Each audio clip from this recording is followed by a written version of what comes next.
একটা বাচ্চা মাকে মা মা বলে ডাকে, মা জবাব দেয় না, কারণ বাচ্চাটা আম্মু কা ডাকে, মা শুই নাও ডাকের সাড়া দেয় না। কেন? মা চায় আমাকে যতবার আম্মু বলে ডাকবে তত আমার কলিজা ঠান্ডা হবে, আমারে যতবার মা বলে ডাকবে আমার দিলটা মজা লাগে। কারণ মা সারা বুঝানো যাবে না সন্তানের মা ডাকে কেমন মজা। সন্তান মা বলিয়া ডাক দিলে মায়ের কলিজায় যে কেমন মজা লাগে এটা মা সারা বুঝানো যায় না। ওই সন্তান একবার মা বলে ডাকে, বাচ্চা মা মা বলে ডাকে, মা জানে শুনে তারপরও জবাব দেয় না, কারণ মা চায়ও আরো ডাকবে, আমার মায়া আরো বাড়বে। এক পর্যায়ে যখন বাচ্চা মায়ের সাড়া পায় না তখন ডাকতে ডাকতে কান্না শুরু করে। যখনই বাচ্চাটা কান্না শুরু করে চুম্বকের মতো মায়ের কলিজায় মোহাব্বতের আগুন, মা তখন কাজ ফালাইয়া দৌড়াইয়া বাচ্চাটারে কোলের মধ্যে নিয়ে চুমা খায়। কাদা গায়ে লাগানো মাটি লাগানো চিন্তা করে না, বাচ্চার মোহাব্বতের মধ্যে মা পড়ে গেছে। তখন বাচ্চার গায়ে ময়লা আছে কিনা চিন্তাও করে না, উঠাইয়া কোলে নেয়। মোহাব্বত, ভালোবাসা। আমার আল্লাহ কয়, বান্দা আমি আল্লাহর ছেলে নাই মেয়ে নাই, আদর করে বানাইছি মানুষ। লাম ইয়ালিদ ওয়া লাম ইউলাদ, আমি আল্লাহ কাউকে জন্ম দেই না, কারো থেকেও জন্ম নেই নাই। ও বান্দা আমি আল্লাহর ছেলে নাই মেয়ে নাই, আমাকে আব্বু বলে ডাকবে। আমি আল্লাহর স্ত্রী নাই যে স্বামী বলে সম্বোধন করবে। আমি আল্লাহর মা নাই বাবা নাই যে আমার ছেলে বলে সম্বোধন করবে, সন্তান বলে ডাকবে। আমি আল্লাহ ওয়াহদাহু লা শারীকা লা, আমি আল্লাহ এক। আমি আল্লাহ বড় আদর করে বানাইছি, বড় মায়া করে বানাইছি রে মানুষ। ও বান্দা তোর জন্যই তো জমিন বানাইলাম, তোমার জন্যই তো আসমান বানাইলাম, তোমার জন্যই তো সূর্যের আলো চাঁদের আলো। আমি আল্লাহ তোমার জন্যই তো বাতাসের ব্যবস্থা করলাম, তোমার জন্যই তো সমুদ্রের পানি, তোমার জন্যই তো মাছ, তোমার জন্যই তো গাছ, তোমার জন্যই তো বাতাস, তোমার জন্যই তো ফসল আর গাছের ফল। ও বান্দা সব আমি তোমারে দেওয়ার কারণ, আমার ছেলে নাই মেয়ে নাই, বড় আদর করে তোদের বানাইছি। ওরে একটা বাচ্চার ডাক শোনার জন্য মা যেমন পাগল, ওরে আমি আল্লাহ তোরে বানাইয়া দুনিয়ায় পাঠাইয়া আমিও চাই তুই আমারে মাঝে মাঝে আল্লাহ বলে ডাকবি। তোর মাকে তুই মা বলিয়া ডাকো, বাধা নাই, বাবাকে বাবা বলে ডাকো, বাধা নাই। কিন্তু আমি চাই তুই মাঝে মাঝে আমাকে আল্লাহ বলে ডাক দিবি। ওরে তোর একটা মা ডাকে যদি মায়ের কলিজা ঠান্ডা হয়, তোর বাবা ডাকে যদি বাবার কলিজা ঠান্ডা হয়। ওরে আমি আল্লাহর কি অপরাধ বল? আমি আল্লাহকে কি তুই একবার আল্লাহ বলে ডাক দিতে পারো না? আমি আল্লাহ তোর জিহ্বাটা দিয়ে তাকায় থাকি কখন আল্লাহ বলে ডাক দিবি।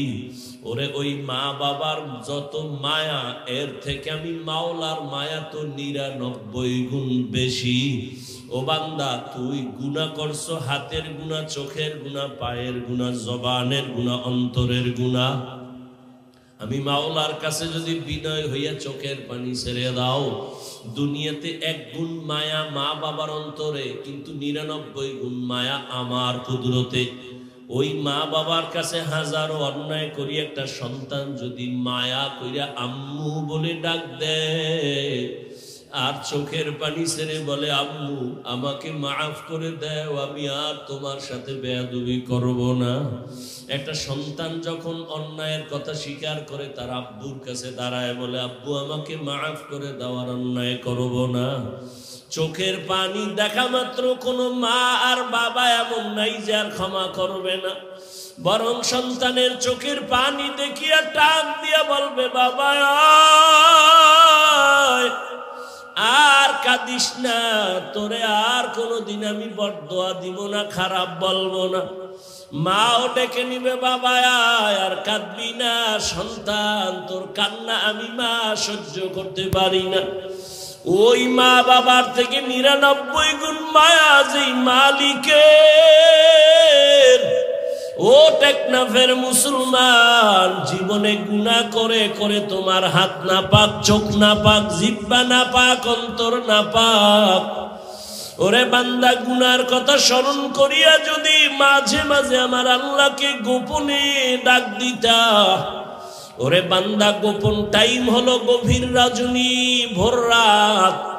ওই টাইমে আমার আল্লাহ প্রথম আসমানে আসেন বান্দার ডাক শোনার জন্য। ওরে আল্লাহ তো ফজরে ডাকছে, বান্দা হাজিরা দাও নাই, জোহরে ডাকছে হাজিরা দাও নাই, আসরে ডাকছে হাজিরা দাও নাই, মাগরিবে ডাকলো মসজিদে যাও নাই, হাজিরা দাও নাই, এশার নামাজে আমার আল্লাহ ডাকলেন, হাজিরা দাও নাই, মসজিদে যাও নাই। আমার আল্লাহ এখন নিজেই প্রথম আসমানে হাজির। আমার আল্লাহ বান্দাকে মায়ার নজরে ডাকে, বান্দা ও।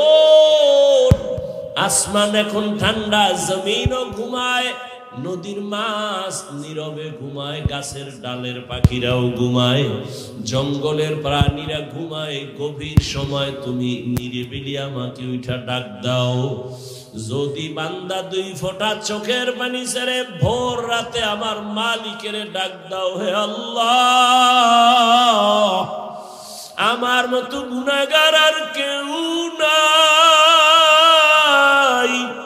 যদি চোখের পানি ছেড়ে মায়া লাগাইয়া আমার আল্লাহকে ডাক দেও, আমার আল্লাহ মুহূর্তের ভেতরে তোমার জীবনের সব গুনাহ মাফ করিয়া বলবেন, ও বান্দা আর কান্না করবি না, আমি তোমার সব গুনাহ মাফ করে দিলাম। ও আল্লাহর বান্দারা, ও আমার যুবক বাবারা, ও বৃদ্ধ বাবাজিরা, ও পর্দার আড়ালের মা বোনেরা, দুনিয়াতে আসার পরে এমন এক সময় চাইলেও হাঁটতে পারি নাই, কথা বলতে পারি নাই। জীবনের শুরুটা ছিল কান্না, কান্না আর কান্না। আমি হাঁটতেও পারি না, আমার ক্ষুধা লাগছে, মাকে বলতে পারি না আম্মু আমার খানা দাও। আমার তখন শুধু কান্না ছাড়া কোনো পুঁজি নাই। আমার বাথরুমের প্রয়োজন, বলতে পারি না আম্মু আমাকে বাথরুমে নাও। ও টেকনাফের মুসলমানের একটু চিন্তা করিও, পশুকে আল্লাহ চিন্তা করার মতো মেধা দেন নাই, মানুষ একটু চিন্তা করো রে বাবা। ওই শিশুবেলার কথা ভুলিয়া যাইও না। তোমার শুধু কান্নার কারণে মা তোমার জীবনের সব আশা পূরণ করেছেন। তুমি শুধু কান্না করতা, মা বুঝা বুঝা খানার প্রয়োজন মিটাইতেন। তুমি কান্না করছো, মা বুঝতে পেরে তোমার বাথরুমের প্রয়োজন সমাধান করতেন। তোমার শুধু কান্নার আওয়াজ, মা তোমার ঘুমের আয়োজন করেছেন। একটা কান্না দিয়া যদি মায়ের থেকে সব দাবি আদায় পূরণ করতে পারো, ওই মায়ের থেকে আমার আল্লাহর মায়া কি কম? ওরে আমার মাওলার কাছে যদি বান্দা বিনয়ী হইয়া চোখের পানি ছেড়ে দাও, আর আমার আল্লাহকে যদি বলো, হে মালিক জীবনে তোমার দেওয়া নিয়ামত, পানি, বাতাস, চাঁদের আলো, সূর্যের আলো সব ভোগ করিয়া তোমার হুকুম মানতে পারি নাই, গুনাহ করে ফেলেছি। গুনার কারণে আমার হাত না পাক, চোখ না পাক, অন্তর না পাক। আজকে থেকে তওবার নিয়ত করে ফেললাম, আর জীবনে গুনাহ করব না, দয়া করে মাফ করে দাও। আমার আল্লাহ বান্দাকে আর ক্ষমা না করে পারেন না। আল্লাহ ঘোষণা দেন উদউনি আস্তাজিব লাকুম, বান্দা তুমি আমাকে যখন ডাক দাও আমি জবাব দিয়া দেই, অর্থাৎ আমি তোমার জবাব দেওয়ার মানে তোমাকে মাফ করে দেই।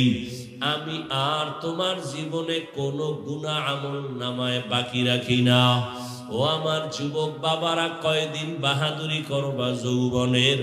চোখের সামনে তাকাইয়া দেখো, করোনার ভেতরে যুবকের লাশ, পানির নিচে যুবকের লাশ, ঘুমের বিছানায় যুবকের লাশ। কয়দিন আর যৌবনের বাহাদুরি করবা? চোখের সামনে কত আপনজন চলে গেল, এখনো কি তওবা করবা না?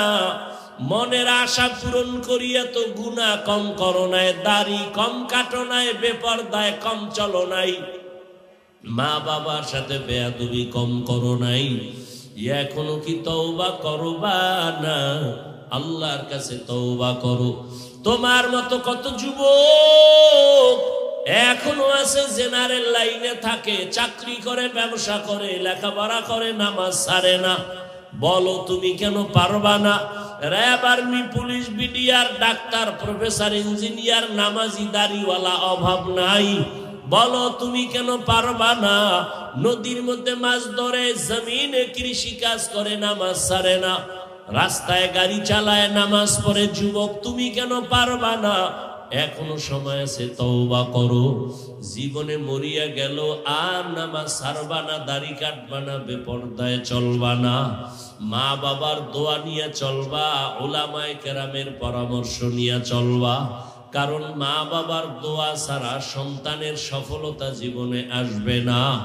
ও পর্দার আড়ালের মা বোনেরা, আপনাদের মর্যাদা, জীবন কত ধন্য। আপনারা নবীদের মায়ের মতো দামি মা, সাহাবায়ে কেরামদের মায়ের মতো দামি, আপনারা হাফেজে কোরআনের মায়ের মতো দামি মা। আপনাদের এত মর্যাদা আমার আল্লাহ দান করেছেন। খাদিজা রাদিয়াল্লাহু আনহার মতোই তো আপনারা নারী, ফাতেমা রাদিয়াল্লাহু আনহার মতো নারী, আয়েশা রাদিয়াল্লাহু আনহার মতো নারী, ওরে ইসমাইল নবীর মা হাজরা আলাইহিস সালামের মতো নারী। আপনারা তো ঈসা নবীর মা মারিয়াম আলাইহিস সালামের মতো নারী। ওরে আম্মা জানেরা, আপনারা কি পারেন না নবীজির তরিকা মেনে চলবেন? আপনার মতো এখনো কত মা আছে পর্দা করে, বেপর্দায় চলে না, নামাজ ছাড়ে না, মোবাইলে সময় নষ্ট করে না, স্বামীর মাল খেয়ানত করে না। মোবাইলে সময় নষ্ট না করে স্বামীর মাল হেফাজত করে, নামাজ পড়ে, দোয়া করে, সন্তানগুলো আদর্শওয়ালা বানানোর মেহনত করে। সন্তানটাকে চাকরিজীবী বানাবেন, ব্যবসায়ী বানাবেন, ডাক্তার বানাবেন, বাধা নাই। তবে সন্তান যেন নবীর আদর্শের বাইরে চলে না। মা বাবা, মুরব্বী, শিক্ষক, আলেমদের বরদোয়া যেন না নেয়। আপনি মা যদি অন্তর ভরে দোয়া করেন, চেষ্টা করেন, সন্তান আদর্শওয়ালা হওয়া সম্ভব। আপনি মায়ের চোখের পানি আর দোয়া বড় দামি সম্পদ। এখনো সময় আছে, তওবা করে নিবেন।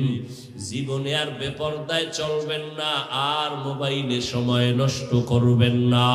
সন্তানটাকে আদর্শওয়ালা বানাবেন, আর স্বামীর মাল হেফাজত করবেন। ও আমার বৃদ্ধ বাবাজিরা, আপনারাও তওবা করে নিয়েন। আল্লাহর কাছে মনে মনে বলিয়েন, হে মালিক, জীবনে কত গুনাহ করেছি, আর গুনাহ করব না। মানুষের কল্যাণ ছাড়া অকল্যাণে কাজ করব না, আর নামাজ ছাড়ব না, আর বেপরদায় চলব না। ও সন্তান, যুবক বাবারা, এখনো সময় আছে, তওবা করে নাও। মনে মনে আমার আল্লাহকে কলিজা দিয়া ডাক দাও, আর মনে মনে বলো, হে মালিক, জীবনে কত বেপরদায় চললাম, গুনাহ করলাম, আজকে থেকে তওবার নিয়ত করে ফেলেছি, আর নামাজ ছাড়ব না, বেপরদায় চলব না, মা বাবারে কষ্ট দিব না। শিক্ষকের দোয়া নিয়া, উলামায়ে কেরামের পরামর্শ নিয়া, নবীজির তরিকা মেনে চলবো। তওবা করার মতো যদি কারো অন্তর তৈরি হয়, মুনাফিকি যদি অন্তরে না থাকে, খাঁটি তওবার নিয়ত যাদের আছে, দুটো হাত আমার আল্লাহকে দেখাইয়া দাও। আয় আল্লাহ হাতগুলো কবুল করে নেন, তওবা কবুল করে নেন। তওবার উপরে মজবুত হইয়া আমাদের চলার মতো তৌফিক দান করেন, আমিন। আল্লাহ তাআলা বলেন, নবী আপনি আমার কোরআনের আয়াত শুনায়া দেন, ওয়াল্লাযীনা জাহাদু ফীনা লানাহদিয়ান্নাহুম সুবুলানা ওয়া ইন্নাল্লাহা লামাআল মুহসিনিন।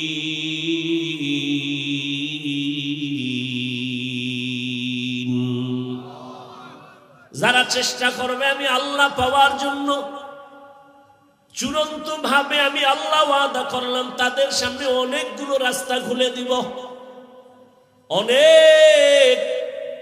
তাহলে বুঝা গেল বান্দার কাজ হলো চেষ্টা করা। আস-সা'য়ু মিন্নি ওয়াল ইতমামু মিনাল্লাহ। বান্দা চেষ্টা না করলে আল্লাহ দরজা খুলবেন না। ইউসুফ নবীরে জুলাইখা দরজায় তালা লাগায় দিয়া এবার ডাক দিয়া কয়, জুলাইখা বলে, ইউসুফ তুমি আমগো গোলাম, তোমার চারদিকে দরজা আটকায় দিছি, আমার মনের আশাটা তুমি পূরণ করে দিবা। ইউসুফ নবী ডাক দিয়া কয়, রে জুলাইখা, তুমি আমাকে যতই আটকাও সম্ভব না। জুলাইখা সুন্দরী বলে, সম্ভাবনার দরজা সব আটকায় দিছি, অসম্ভবের কিছু নাই, দরজাগুলো আটকাইছি। ইউসুফ নবী চিন্তায় পড়ে গেলেন, এখন আমি একা, জুলাইখা ছাড়া কেউ নাই। ও দয়ার মালিক, তুমি রহমতের দরজা খুলে দাও, এই গুনার রাস্তা থেকে বাঁচতে পারবো না। আল্লাহ তাআলা ইউসুফের জন্য রহমতের দরজা খুলে দিলেন। অন্তর থেকে জবাব আসছে, জুলাইখা দরওয়াজায় তালা লাগাইছো তুমি, আর দরওয়াজায় ধাক্কা লাগাবো আমি, দরজা খুলবেন আমার আল্লাহ। জুলাইখা অনেক আশা নিয়ে দরজা তালা লাগাইলো। ইউসুফ নবী চিন্তা করলেন, দরজায় ধাক্কা দেওয়া আমার কাজ, দরজা খুলবেন কি খুলবেন না সেটা আল্লাহর কাজ। ইউসুফ নবী একটা ধাক্কা দিয়া দৌড় দিয়া দরজায় যখন টাচ করলেন, জুলাইখার তালা বদ্ধ সব দরজাগুলো টাস টাস করে খুলে গেল। ইউসুফ নবী দৌড়াইয়া সিঁড়ি থেকে নিচে নামলেন, জুলাইখাও পেছন দিক দিয়া নিচে নামলো। ইউসুফের গিয়া জামাটা ধইরা ছিঁড়া ফালাইছে। ইউসুফ নবী জুলাইখা একই দিকে দৌড়ায়, জুলাইখাও ওদিকে দৌড়ায়, ইউসুফ ওদিকে দৌড়ায়, একই দিকে দুজনে দৌড়ায়। নিচে নাইমা দেখে জুলাইখার স্বামী আজিজে মিসর সামনে দাঁড়ানো। ডাক দিয়া কয়, ইউসুফ দৌড়াও কেন? ইউসুফ চুপ হয়ে গেছে, কিংকিত কর্তব্য বিমূঢ় হয়ে গেল, কি বলবে।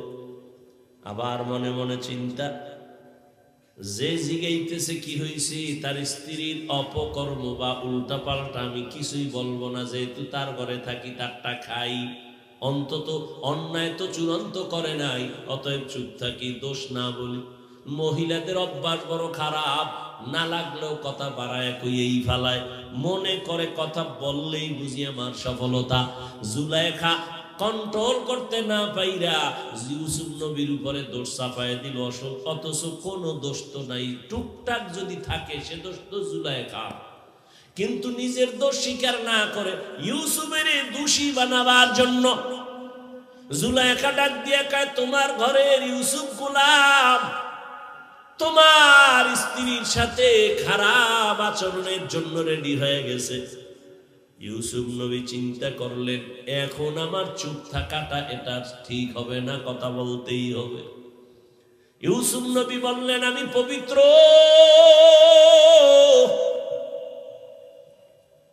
যদি কোনো অপরাধ থাকে আপনার স্ত্রী জুলাইখার, আমার কোনো অপরাধ নাই।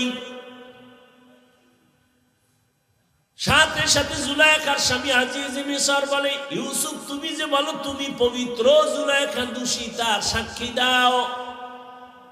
বলে এখানে তো কোনো সাক্ষী নাই, কিন্তু আমার আল্লাহ ইউসুফের পক্ষে সাক্ষী রেডি করে দিলেন। এক মহিলা একটা দুধের বাচ্চা কোলে নিয়ে সামন দিয়া যায়, আল্লাহ ইউসুফ নবীর অন্তরের মধ্যে জবাব দিয়া দিলেন। জবাব দিয়া কয়, এই জুলাইখার স্বামী, আমি ইউসুফ ভালো না খারাপ এটা আমি বললে যেহেতু তুমি মানবা না, আমার পক্ষে সাক্ষী দিবে দুধের বাচ্চা। জুলাইখার স্বামী বলে, বাচ্চা কি কথা বলতে পারে? ইউসুফ নবী বলে, জিজ্ঞাসা করার দায়িত্ব তোমার, কথা বলবে কি বলবে না, সাক্ষী দিবে কি দিবে না, সে দায়িত্ব ওই বাচ্চার। জুলাইখার স্বামী যখন ডাক দিয়ে কয়, বাচ্চা বলো ইউসুফ দোষী নাকি জুলাইখা দোষী?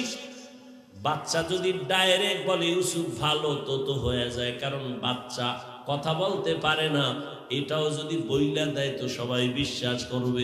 কিন্তু না, বাচ্চাও একটা স্কেল দিয়ে দিছে, পক্ষ বিপক্ষ নেয় নাই। বাচ্চা কয়, আমি একটা স্কেল দিলাম, তুমি মাপ দিয়ে দেখো, এই মাপে ভেজাল হলে ইউসুফ দোষী, ভেজাল যদি জুলাইখার মধ্যে হয় জুলাইখা দোষী। বাচ্চা ডাইরেক্ট বলে নাই যে ইউসুফ নির্দোষ, জুলাইখা দোষী। বাচ্চা বলে একটা স্কেল দিয়ে দিলাম, ইউসুফ নবীর গায়ের জামা এটাই হলো সত্য মিথ্যার স্কেল। ইউসুফের জামাটা যদি সামন দিক থেকে সেরা থাকে তো ইউসুফ দোষী, আর পেছন দিক থেকে যদি সেরা থাকে তো জুলাইখা দোষী। বাদশা তাকায় দেখে ইউসুফ নবীর জামাটা পেছন দিক দিয়ে সেরা, বুঝেই কয় মহিলা বড় ভেজা। জুলাইখা, পেঁচ তো লাগাইছো, তোমাদের এই পেঁচ গোছ বড় খারাপ, চিল্লা চিল্লেও করা যায় না, মানুষে শুনলে উপায় কি? তো যে কথা বলতেছিলাম, চেষ্টা করা বান্দার কাজ। আস-সাইউ মিন্নি ওয়াল ইতমামু মিনাল্লাহ। ও বান্দা, তুমি আল্লাহকে ডাক দাও, তোমার দায়িত্ব, জবাব দেওয়ার দায়িত্ব আমার আল্লাহর। বান্দা তুমি আমার আল্লাহকে ডাকো। একটা বাচ্চা মাকে যদি না ডাক দেয়, মায়ের অন্তরে মায়া বাড়ে না। এক হাতে তালি বাজে না, বিনা বাতাসে পানি নড়ে না। ঠিক বাবা, নিজের চেষ্টা যদি না থাকে অন্য দিক থেকে পূর্ণতা আসে না। আল্লাহ তাআলা বলেন, চেষ্টা করো, আমি আল্লাহ তোমার চেষ্টা দিয়ে তাকাইয়া একটা না দুইটা না অনেকগুলো রাস্তা খুলে দিব। বান্দা তুমি দৌড়াইতে থাকো, আল্লাহর মহাব্বতের পথে দৌড়াও, আমি আল্লাহ তোমার জন্য রাস্তা খুলে দিব। বান্দা যখন চেষ্টা চালাইতে থাকবে, আল্লাহর কাছে তওবার নিয়ত খাঁটি করছি না ভেজাল?